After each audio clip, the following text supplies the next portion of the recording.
Entrevista.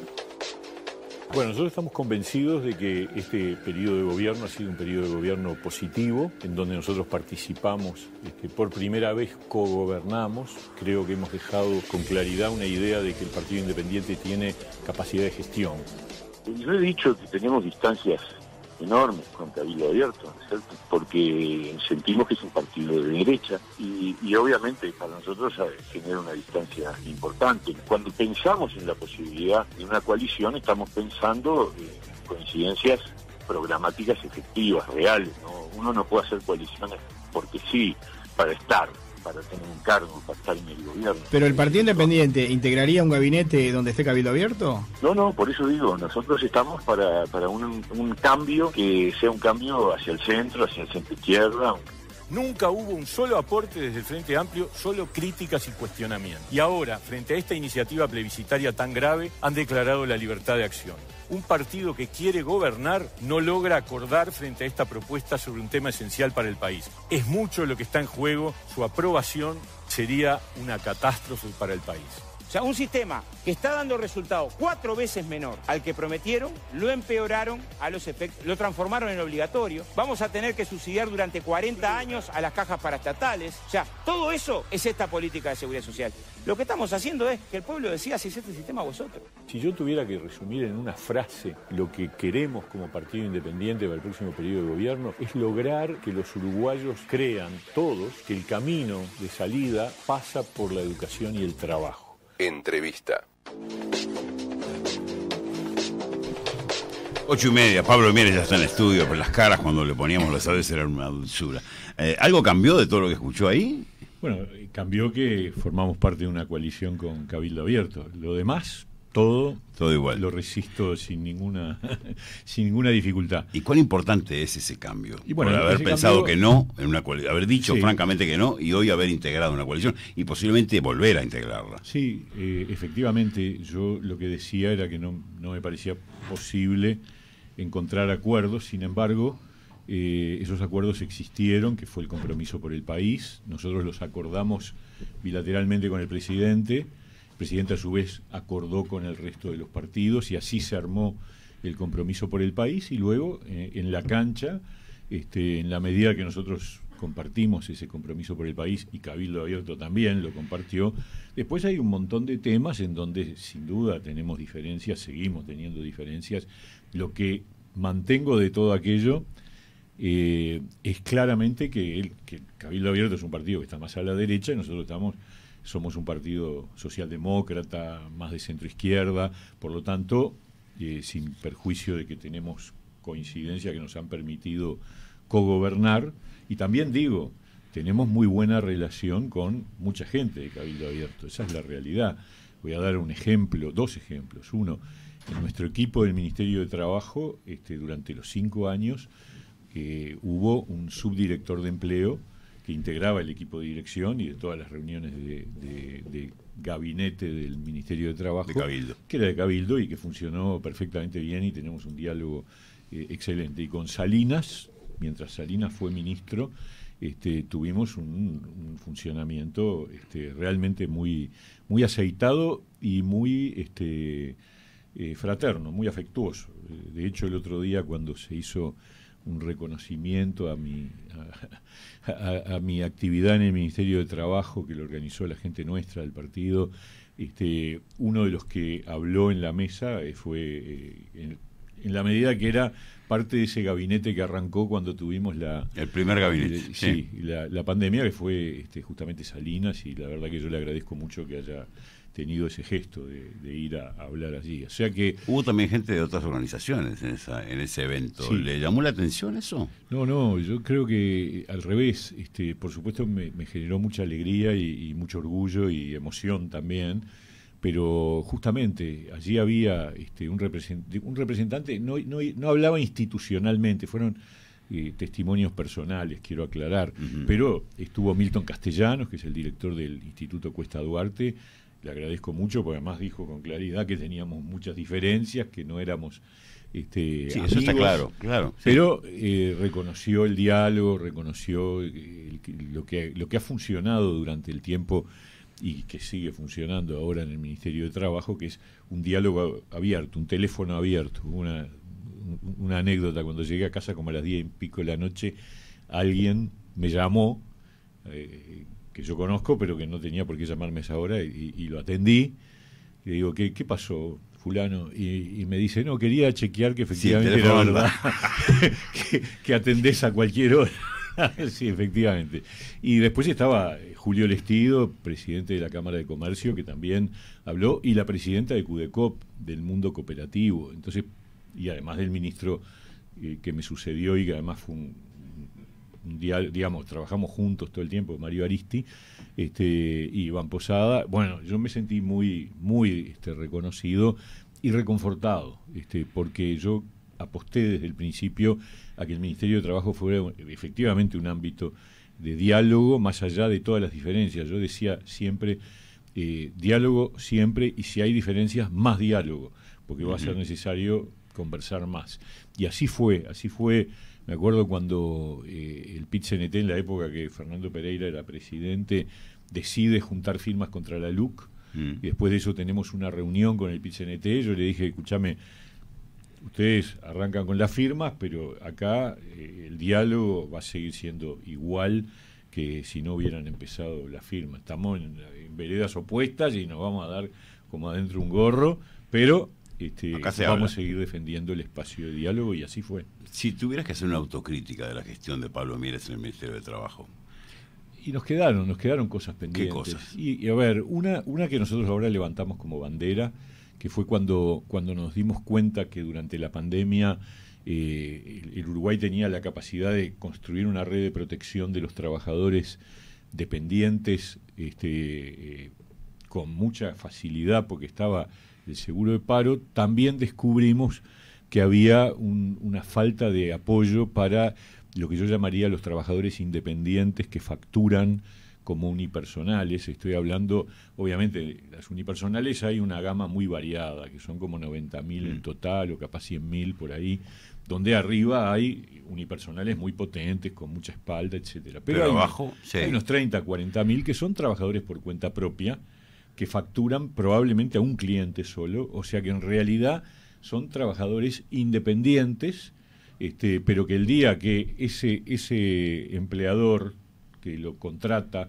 para pagarle por su servicio le dice no te necesito más, no hay nada que lo sostenga. Y eso lo vimos en la pandemia. Había gente que de un día para el otro quedaba de ingresos de 100 a 0 y sin cobertura ninguna. Entonces ahí nosotros pensamos que había que construir, y discutimos con Economía y avanzamos en algún anteproyecto que nunca llegó a prosperar porque no nos pusimos de acuerdo finalmente con Economía, que era darle a los literal E, a las unipersonales literal E, que son las de más abajo, y los monotributos y monotributos MIDES, que son unos 30, 40.000 personas, darles una especie de seguro por cese de actividad, que había que armarlo bien. Sería una figura nueva.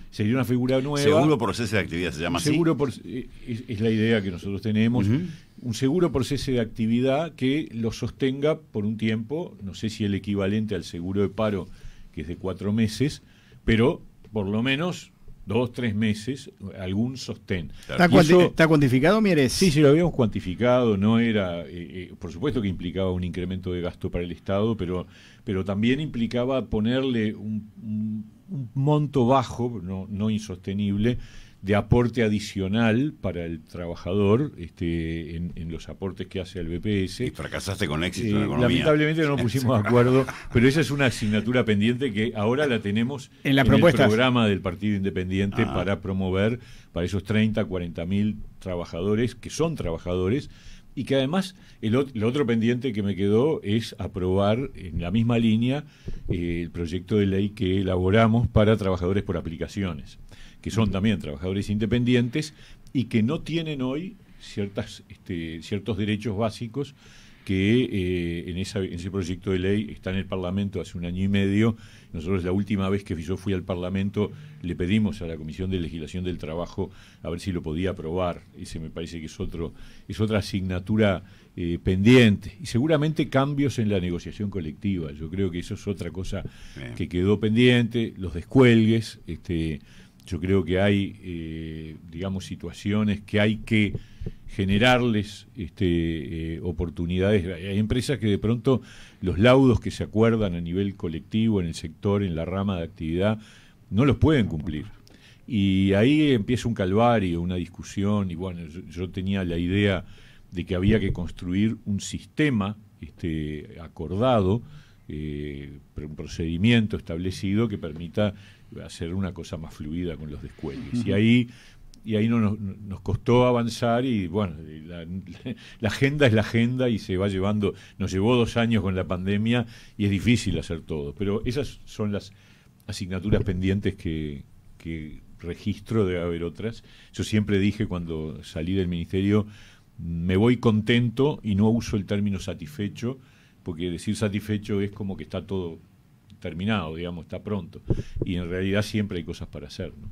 Usted ha señalado que si se aprueba el plebiscito convocado por el PIT-CNT y organizaciones sociales y sectores políticos, el dinero que podría destinarse a combatir la pobreza infantil se tendría que destinar para pagar jubilaciones y pensiones. ¿Por ese lado va a plantear la campaña en contra en caso que se consigan las firmas en la Corte Electoral? No hay duda que ese es un tema central, porque la verdad yo quedé muy sorprendido siempre, desde el principio, cuando vi el contenido de la propuesta que el PIT-CNT quería someter a votación de la ciudadanía. Porque una cosa es estar en contra de la ley del año pasado. El Frente Amplio se mantuvo siempre en contra, nunca aportó nada. Eso que dijo, que apareció en la grabación, es tal cual. O sea, a veces parece como que esta ley de reforma de seguridad social, la que votamos el año pasado, apareció, la impusimos y se aprobó. No es cierto. Fue un proceso de diálogo como nunca antes había ocurrido en la historia del país, de profundidad y de extensión. O sea, acá se armó, yo lo quiero recordar porque la gente se olvida, se creó una comisión de expertos, 15 expertos, en donde había 3 del Frente Amplio, 3 representantes del Frente Amplio, uno del PIT-CNT, otro de ONAJPU, de la Organización de Jubilados, y otro de las cámaras empresariales, y después había de los partidos de la coalición, pero había 3 del Frente Amplio. Trabajaron un año, el primer año en el diagnóstico, se recibieron más de 70 delegaciones, 80 delegaciones de todo tipo, desde una comisión de barrio hasta un organismo internacional. Todos pasaron por ahí y dialogaron con los expertos. Hubo jornadas, seminarios, discusiones, papers, trabajos, documentos, todo en la parte de diagnóstico y luego de propuesta. Durante todo ese tiempo, ni en el diagnóstico ni en la propuesta, los representantes del Frente Amplio aportaron una propuesta alternativa, ni un documento, nada.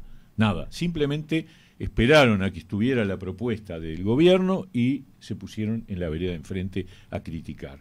Y nunca nos dijeron qué habrían hecho ellos en su lugar. Y después hubo un segundo paso que yo le adjudico una gran importancia, que fue que cuando había un anteproyecto de ley, todavía un borrador, el presidente de la República, junto con Saldain, fueron a la sede del Frente Amplio y en mano propia le entregaron al presidente del Frente Amplio, a Fernando Pereira, el anteproyecto, y le dijeron que estaba abierto a que hubiera aportes del Frente Amplio antes de mandarlo al Parlamento.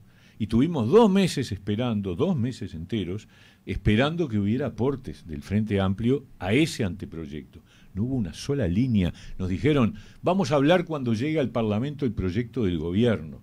O sea, una actitud realmente de una oposición, pero que en el fondo, ¿saben por qué no hubo aportes? Porque no están de acuerdo, porque no se pueden poner de acuerdo. Y de hecho, esta barbaridad que es el plebiscito que promueve el PIT-CNT, que va mucho más allá de la reforma del año pasado, no tiene nada que, toca cosas importantes de la reforma del año pasado, pero toca todo el sistema de seguridad social, o sea, hace caer el sistema mixto de seguridad social, que es del año 96, no es del año pasado. Entonces, cuando tienen eso arriba de la mesa, ¿qué dice el Frente Amplio? Libertad de acción, se lava las manos, no tiene postura. Y vos ves qué hacen los precandidatos, hay uno que no firma y 2 que firman. Y dicen que si ganan van a llamar a un gran diálogo nacional, que ya ocurrió, y donde ellos no dijeron nada. Entonces, ¿qué digo? El Frente Amplio no tiene idea de qué hacer con la seguridad social. Y me parece impresionante que Carolina Cose, que pretende ser presidenta en 6 meses, cuando le preguntan por esta barbaridad para la que firmó, dice que todavía no lo tiene estudiado. ¿No lo tiene estudiado? Es un tema central. No tiene que hablar con sus asesores, analizar, evaluar. Vos, ¿querés ser presidenta? En marzo. Y no nos estás diciendo qué querés hacer con una cosa que va a significar un agujero negro en las arcas del Estado, va a significar un incremento, va en el sentido totalmente contrario al que todos los partidos en 2019 en la campaña electoral dijimos que había que hacer. Porque hay que recordar que cuando el Frente era gobierno, Danilo Astori en el año 17 dijo este déficit que viene incrementándose y fue al Parlamento y mostró una gráfica que se iba al diablo, dijo esto hay que corregirlo. El próximo, ahí vino la parte poco entendible, dice, porque en la mitad del gobierno de ellos dijo, el próximo gobierno va a tener como prioridad número 1 reformar la seguridad social. Y Mujica lo dijo en varias oportunidades. Nos tocó a nosotros, y a pesar de la pandemia, y a pesar de que sabemos que no es un gran negocio electoral hacer una reforma de la seguridad social, dijimos, bueno, estas cosas hay que hacerlas porque un gobierno tiene que hacer lo que hay que hacer. Y frente a todo eso, los candidatos del Frente Amplio, uno para un lado, el otro para el otro, y si ganan van a llamar a un gran diálogo, pero si ganan y se aprobara esta barbaridad, no va a haber plata, como dije el otro día, para prioridades muy relevantes como es bajar la pobreza infantil, que hoy todo el mundo dice que hay que bajarla. Nosotros, no me acuerdo. Las cajas paraestatales, hay un montón de cosas. Las cajas paraestatales se funden, porque si vos eliminás, si vos pones en la Constitución, que además no hay país en el mundo que ponga la edad de retiro en la Constitución, no hay uno. El otro día lo chequeé con Saldain, que es especialista. ¿Hay algún país que ponga la edad de retiro en la Constitución? Ninguno. ¿Por qué? Y porque es una variable móvil, porque tiene que ver con la demografía, porque los cambios demográficos implican que la gente, digamos, cambia su expectativa de vida, que los países tienen, como Uruguay, con las características demográficas de Uruguay, son países que han corrido la edad de retiro a 62 algunos, la mayoría a 65 y muchos a 67.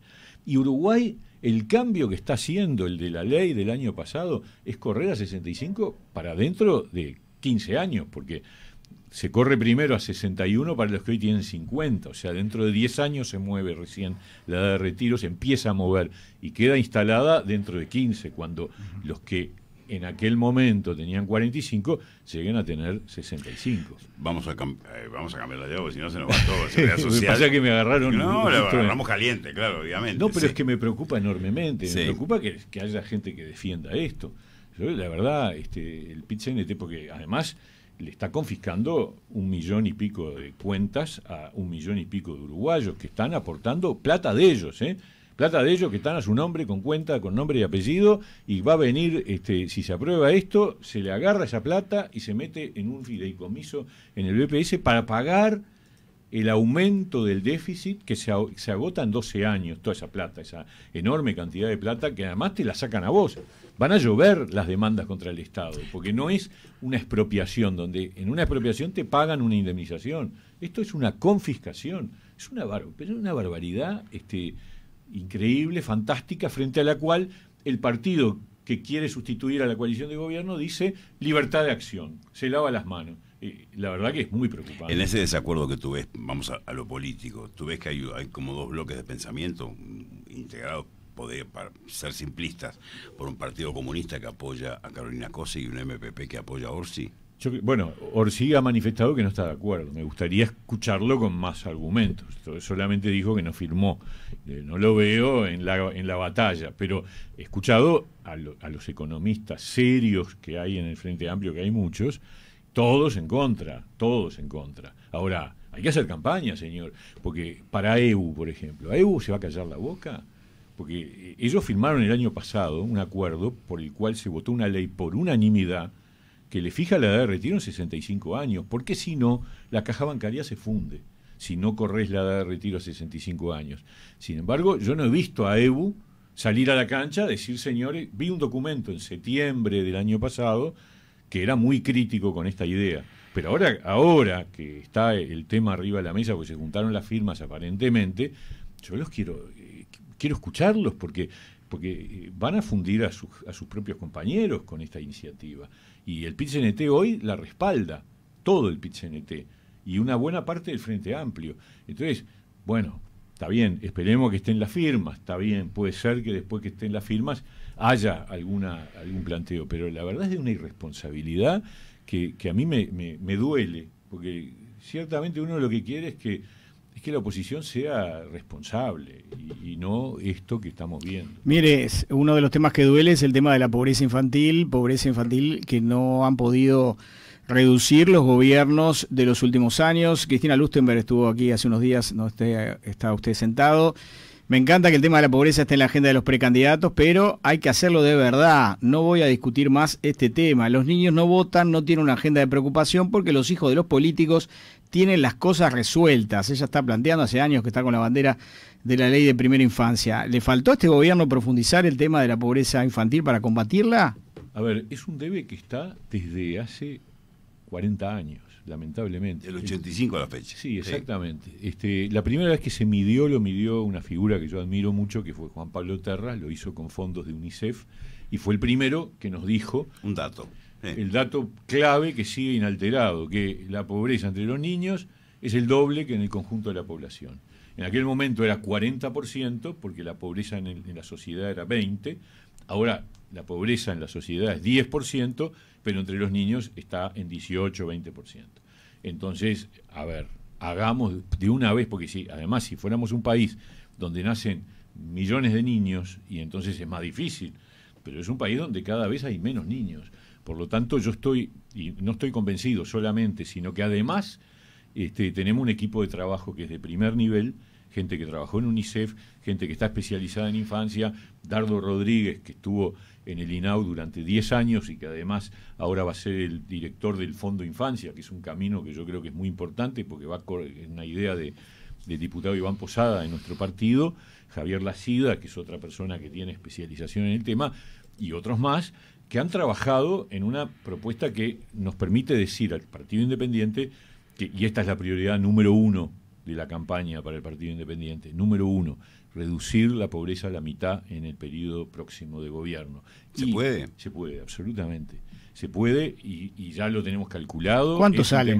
Y salen unos cuantos millones de dólares. ¿Cuánto? Alrededor de 250, 300 millones de dólares en el transcurrir del periodo, para bajarla a la mitad y otro tanto para llevarla a cero en 10 años. O sea, pero es focalizar las prestaciones, levantar el nivel de ingresos de no tantos hogares, porque hagamos las cuentas sencillas. Si nacen 30.000 niños por año, de 0 a 6 hay 180.000 niños. El 20% de esos son 36.000, 40.000 niños, que no viven cada uno en un hogar, sino que en general hay más de uno por hogar. Por lo tanto, hay 20.000 hogares. Ahí está radicada la pobreza infantil. Entonces, tenés que focalizar una estrategia clara de que lleguen efectivamente esas prestaciones a esos hogares. Y ese es el problema que tenés, de focalización. Por eso es importante el Fondo Infancia, porque es el que va a controlar la focalización de los recursos, porque en este periodo se destinaron 50 millones de dólares a la infancia, pero el impacto real de esos 50 millones es todo motivo de discusión y de análisis y de debate. Bueno, tenemos que garantizar, pero también decir que eso es el piso mínimo, es decir, sacar a los niños de la pobreza. ¿Qué quiere decir en buen romance? Que el nivel de ingresos del hogar donde viven esté por encima de la línea de pobreza. Pero a eso hay que agregarle otras prestaciones. La cadena sigue, para que no vuelvan a repicar otro hogar pobre. Por eso, Nano, si a mí me dicen cuál es el eslogan general de la campaña del Partido Independiente, es que los uruguayos recuperen la idea de que salir adelante, de que crecer en la sociedad es por el camino de la educación y del trabajo. Eso que parece tan obvio. Es una vieja máxima, ¿no? Es una vieja máxima, pero lamentablemente tenemos una parte de la población que ha perdido creencia en eso, fe en eso. Y particularmente en las generaciones más jóvenes. ¿Por qué? Y bueno, si el doble de pobres son los niños, si después la deserción estudiantil es del 50% y los desempleados jóvenes son el triple que los en general, bueno, acá tenemos el problema. Y para mí ahí está el núcleo duro, y por eso, si se aprobara la reforma que promueve el PIT-CNT, chau Pinela, no hay plata para estas cosas. Y para nosotros la plata hay que ponerla en esa cadena, que es pobreza infantil, profundizar la transformación educativa y aumentar la inversión en ciencia y tecnología. Con eso vos generás un corredor virtuoso para que las nuevas generaciones tengan un camino en donde efectivamente la educación y el trabajo sean otra vez el camino de crecimiento social. Vamos al Caro Cruz, Nano, se nos fue el tiempo. Se nos fue. Se nos fue. Le iba a preguntar de la encuesta. Se nos fue el tiempo, se nos fue el tiempo. ¿Arrancás vos, Nano, o arranco yo? Y vengo en cualquier otro momento y la seguimos. Me encantó cuando dijo vos. ¿Más vos, Nano? No, debe usted. Bueno, el Caro Cruz son 2 opciones. Le pedimos, Mieres, que elija una. Tiene un comodín para utilizar en caso de que alguna tenga para zafar. Ojo, porque a veces te adelantás al comodín y después viene la complicada. Sí, allanamientos nocturnos, ¿sí o no? Sí. O sea, creo que es una norma muy antigua, de 1830. No había electricidad en aquella época. Hoy tenemos un Estado de Derecho, más garantías y hay otras condiciones. Bien. Como presidente del PIT-CNT, ¿Pereira o Abdala? Bueno, con Pereira tuvimos mejor diálogo. ¿Elecciones obligatorias o voluntarias en las internas? Yo creo que está bien que sean voluntarias, no toda la gente es de un partido. ¿Botero o Sotelo? Los dos. ¿Pena de muerte o cadena perpetua? ¿Pena de muerte o cadena perpetua revisable? No, ninguna de las dos. Cadena perpetua revisable en última instancia, pero bien. Me parece que yo no estoy de acuerdo. ¿Cambiaría la 4ª Libertadores de Nacional por Uruguay campeón del mundo? Esa es para comodín. No, Uruguay campeón del mundo, vamos arriba. Como canciller, Bustillo, Talvi o Paganini. Paganini. ¿Productividad o reducción de la jornada laboral? Es que las dos cosas están vinculadas. Productividad es la premisa de la reducción de la jornada laboral. No hay reducción de la jornada laboral sin mejora de la productividad. ¿Primera o segunda presidencia de Tabaré Vázquez? Primera, sin duda. ¿Modificaría la ley de violencia de género? ¿Sí o no? Hay algunos aspectos vinculados al proceso judicial que hay que revisar. ¿Legalización de drogas o mayores penas contra el narcotráfico? Yo creo que el camino de largo plazo es el primero. Lo que pasa es que no lo podemos hacer solos. Y mientras tanto hay que reprimir el narcotráfico. ¿China es una dictadura? ¿Sí o no? ¿Comodín puedo usar? Ya lo usó el comodín. No, contestó primero, después lo usó. ¿Eso no? ¿Usa comodín? Bueno, muy bien. Pablo Mieres, precandidato del Partido Independiente, muchas gracias por haber venido a los estudios Universal y quedó pendiente. Se fue sudando. Quedó pendiente otra charla. Gracias.